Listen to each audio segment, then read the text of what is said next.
presented by Adi Shakti Films.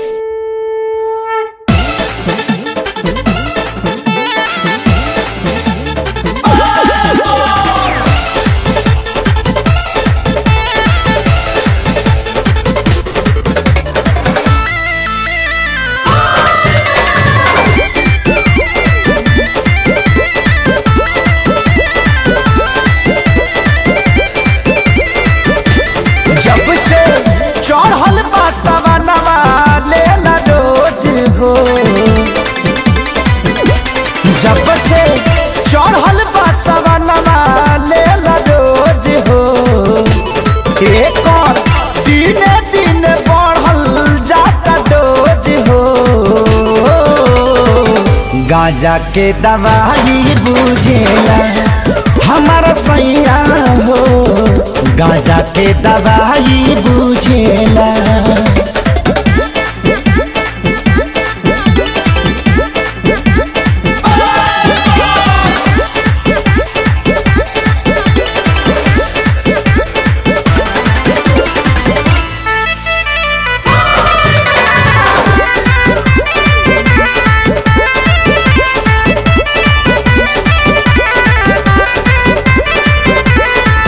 अरे कहेला कि भोला जी के हवे निमन प्रसादी, अरे खाए खाती पूरा हमरा मिलल पाया आजादी।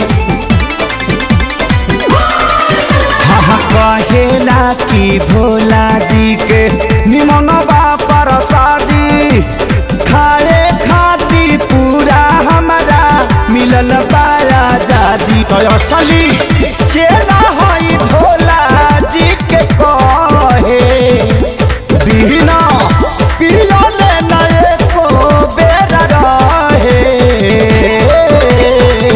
रातों दिन चील मधु केला हमर सैया हो, गांजा के दवाई बुझेला।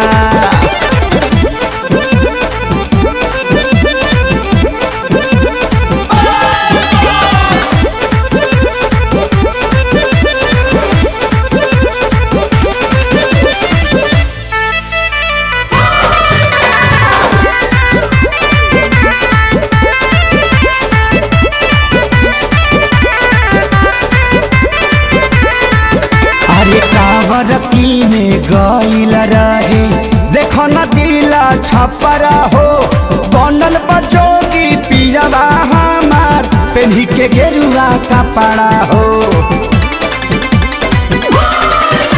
हाँ कावर कीने गईल रहे, देखो न जिला छपरा, अरे बनत जोगी पियवा हमार पेन्ही के गेरुआ कपड़ा। बहनी पवन खेसारी हम तंग हो, तो सोनू आशीष पियले छान छान हो।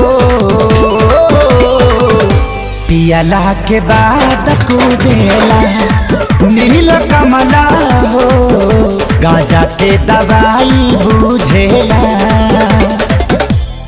Presented by Adi Shakti Films.